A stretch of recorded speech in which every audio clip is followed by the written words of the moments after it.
Hoy porque No está lejos. cosifiques. Fermín, ¿es Fermín Cup? ¿Está bien dicho tu apellido? Fermín, bienvenido, ¿cómo te va? Hola, ¿cómo andás? Es Cop, pero no te preocupes, siempre me lo confundo, no Es pasa nada. Cop, ahí está. Bueno, bien, más fácil todavía, Fermín Cop. Cuando hay doble O uno ya tiende a convertirlo en U, no sé por qué Tal estamos cual. medio para ese lado. Bueno, vos estás en un lugar en el cual, ¿cómo te nombran? ¿Estás lejos? ¿Estás en otro país? Sí, estoy haciendo un intercambio en Inglaterra por unos meses. Bien, bueno, buenísimo. Bueno, Fermín, contactamos con vos un poco como hacemos siempre con motivo de estas fechas que nos traen esto, la hora del planeta, el Día Mundial del Clima.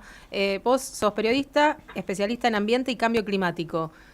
¿Qué pasa con el cambio climático? Una de las preguntas que por ahí se desprenden, que es la más fácil, es, ¿todavía hay gente que cree que esto no está sucediendo? Vos que estás en los medios y que hablás con gente por ahí de manera más constante, ¿cómo lo ves? Sí, lamentablemente es así, digamos, en gran parte impulsado a partir de un gobierno nacional en Argentina y también en otros países que impulsan una narrativa de que el cambio climático no está pasando, quizás tomando fotos temporales, ¿no? Porque a veces nos puede pasar a cualquiera de nosotros que estamos en un verano puntual, un invierno puntual, que quizás no, o no hace frío o no hace tanto calor, pero el punto con las tendencias del clima es mirarlo en el mediano y largo plazo. Y es una realidad evidente que estamos en una tendencia de un mayor calentamiento con suba de temperatura, y no es solo la suba de temperatura, sino es todo lo que lo acompaña, ¿no? Tenemos que pensar en todos los efectos que se encadenan a partir de eso, la suba del nivel del mar, cómo afecta a la flora, a la fauna, Sí, global, es una gran cadena de efectos, ¿no? con esto que decís, perdón, nosotros muchas veces nos debatimos entre decir, estamos tan informados ahora que todos tenemos un poco el medio de comunicación en la mano con el teléfono y todo, o es real, porque me ha pasado de ver por ahí este verano o estos últimos veranos, los cambios que se producen simplemente con mirar un poco lo que pasa en la costa, cuando uno está un poco más en etapa de ocio y esto, ¿no? El mini tsunami que dijeron que hubo acá en Mar Chiquita, las cosas que pasaron en Río de Janeiro, las olas que se llevan puesta la gente. Digo, si prestás un poquito de atención, vos, ¿qué te parece? ¿Que es que estamos sobreinformados o que realmente suceden? No, a ver, yo creo que claramente es una realidad cotidiana, a pesar de que no lo parezca necesariamente, digamos. Es difícil relacionarnos con el tema del clima, especialmente cuando hablamos de tendencias de largo plazo, ¿no? Porque creo que queda como en el imaginario colectivo de que es algo que no me afecta o es algo que viene mucho más para adelante y no lo voy a ver.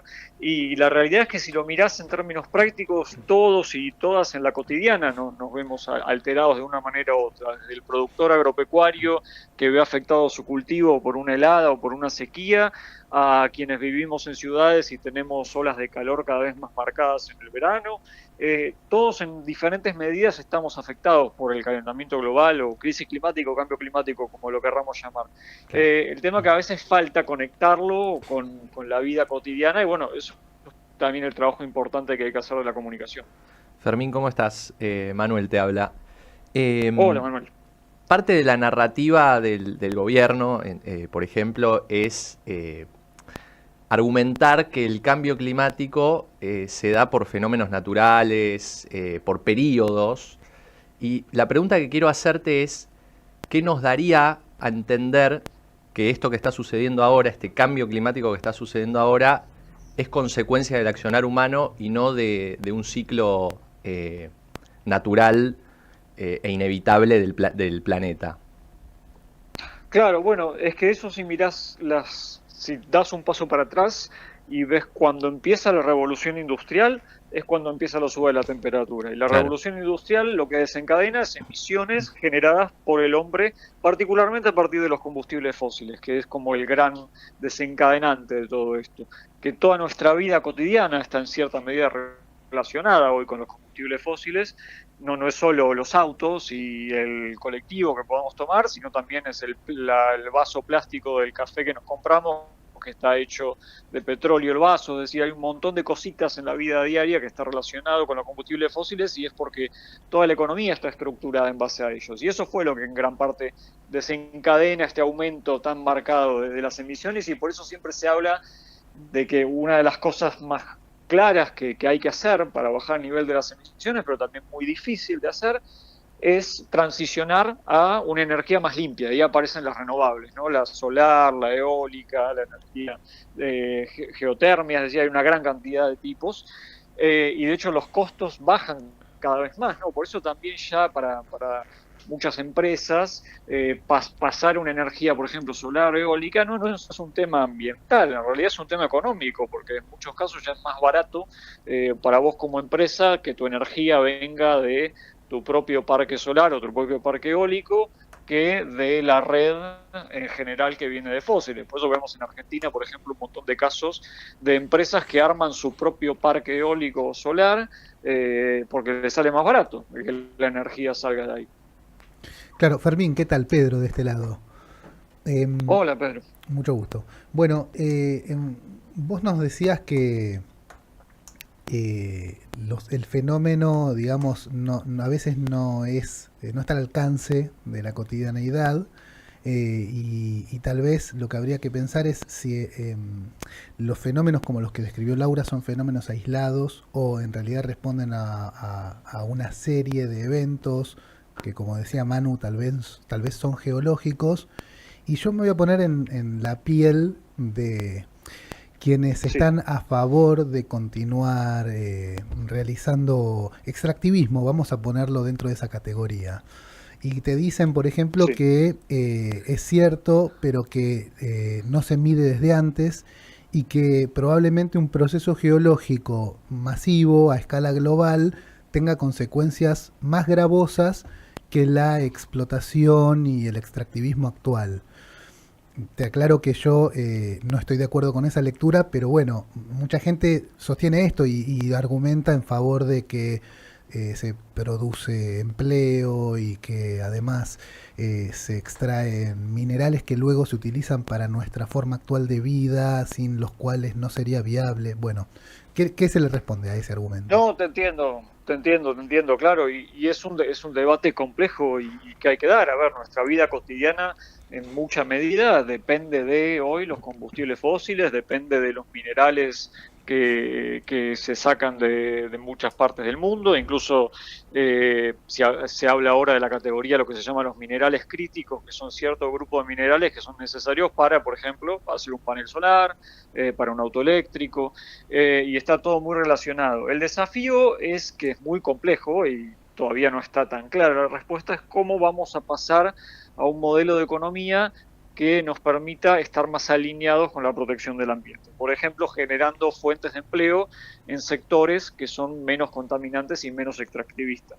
El sector propio de las renovables genera mucho empleo. El sector de la agroeconomía, por ejemplo, toda la producción sostenible de alimentos que se puede hacer.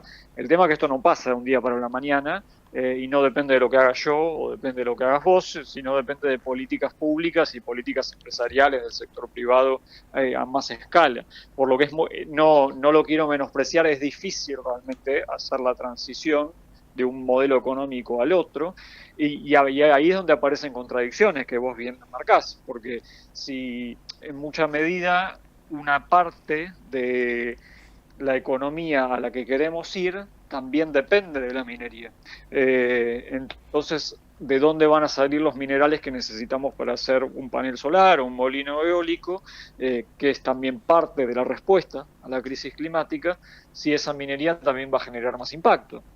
Por eso es tanto debate, y lo mismo, por ejemplo, que ahora vemos el debate en Argentina por la ley de glaciares, por gran parte impulsado por nuevos proyectos mineros que aparecen en Argentina, particularmente este grupo de minerales, los minerales críticos que vienen atados a la energía solar, la energía eólica. ¿Y qué pasa? En Argentina hay, perdón que me extiendo, en Argentina hay un debate muy histórico sobre el rol de la minería, hay mucha resistencia social en las comunidades, porque hubo muchos antecedentes de derrames a lo largo de la historia. Pero ahora vemos realmente un empuje bastante creciente, no solo en Argentina, sino en otros países del mundo, a la minería particularmente asociada a las renovables, ¿no? Entonces el tema es, bueno, ¿cómo lo vamos a hacer? La respuesta que yo no la tengo y nadie la tiene todavía, y es ahí donde realmente estamos en una gran contradicción. porque una cosa que nos reduce las emisiones, como las renovables, también genera impacto social y ambiental en el territorio. Entonces no tenemos el mejor de los mundos ahí, porque ganamos en un lado y perdemos en el otro. Claro. Sí, es un tema interesante. Te íbamos a preguntar, íbamos a meternos un poco en esto de la ley de glaciares, que estamos viendo acá que tenés un posteo súper interesante en tu Instagram. No te nombramos nuevamente. Fermín Coop. Claro, Fermín Quien Coop. nos habla del otro lado. Con @, Fermín Coop.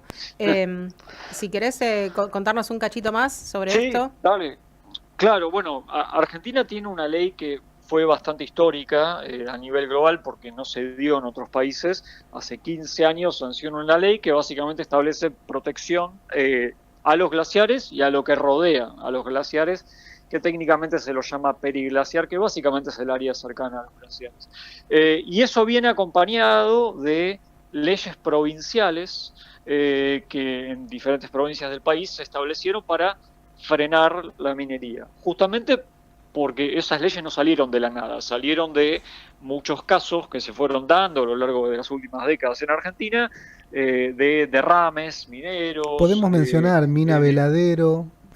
Veladero, San Juan, ejemplos, tal cual, sí, hay muchos, desde el caso de Esquel, con el movimiento No a la Mina, hay muchos proyectos que fueron frenados por mucha resistencia social y comunitaria. Entonces, la minería es una actividad que no tiene lo que se llama licencia social, es muy rechazada en las comunidades, y con mucha razón porque hay muchos casos de antecedentes.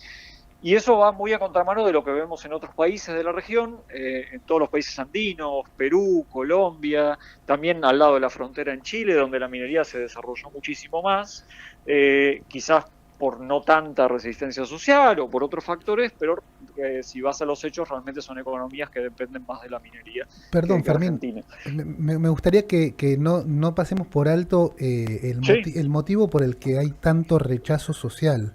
Sí. En el caso del rompimiento de un dique de contención de la explotación de la mina Veladero, se contaminó el río Hachal, que es el río que provee agua para consumo humano, animal, para ganadería, para agricultura, y rompió todo un sistema de producción local y regional. Digo, porque si no pierde dimensión el rechazo social si uno no explica cuál es el motivo. No, por supuesto. El impacto es tangible, verdadero, real, y está relacionado al principal punto de conflicto con la minería, que es el agua. Porque Argentina tiene la particularidad de que tiene muchas provincias que bordean los Andes, donde están glaciares, y esos glaciares directamente proveen agua a gran parte de las provincias de Argentina.